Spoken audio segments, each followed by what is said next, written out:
Hi everyone, welcome to AI Exploration.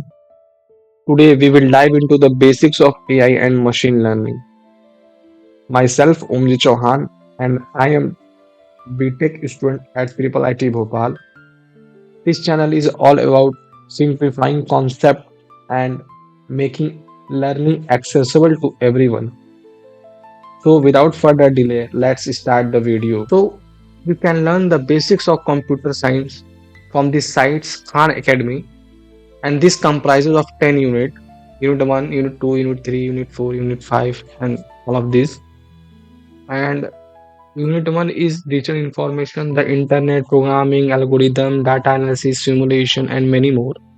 So today we will start with digital information.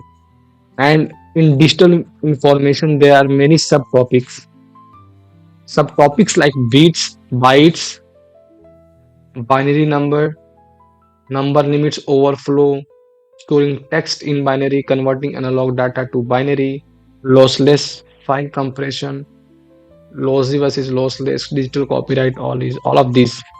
So today we will start with bits. So how do computer represent data? As you know, computer understand only the language of zeros and ones. Basically, what is why computer understand only zeros and ones? Why not all other digits? It's not about digits. Zeros represent either current is flowing in wire or not. So if we write zero, it means there is no current in wire. But if we write one, so there is current in wire.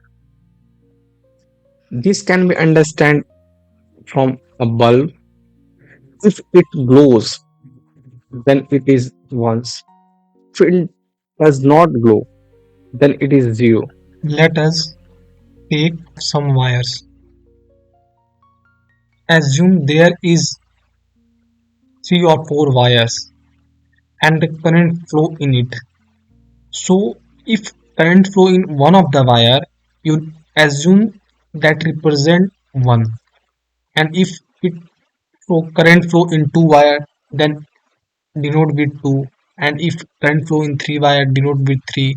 If current in flow in four wires, denote with four. If current flow in all the wire, denote with 5 and 6. In this way, you can have lots of permutations on these wires. So assume there is a machine, and in that machine billions of wires are there, and from that you can give many permutations, and that is the only how information is stored in any of the machine. Let's take, so how do computer represents data? Computer, all of that is binary data, zeros and ones. Here is one example of GIF. This GIF contains only zeros and ones. You can see here, and one of the string command add a number is can be represented by these zeros and ones. You must be wondering how just zeros and ones can hold so much information. In this video, we will break it down and make it simple to understand how zeros and ones can store this much of information. Now let us come to bits. Bits, that is binary digits. A bit stores value either 0 or 1. Here is example that 0 can be denoted by submit and 1 can be denoted by not submit. And similarly 0 can be denoted for AM and 1 for PM. You can assume a bit stores only two, 0 or 1. That cannot be very much, but it's okay to be have two values, because when we take sequence of bits, a sequence of two bits can represent four distinct values. Here is example 00, 01, 10, 11. These four value can be formed by two bits.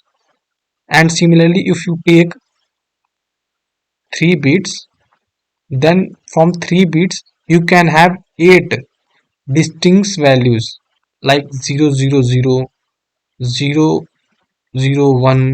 010, 011, 100, 101, 110, 111.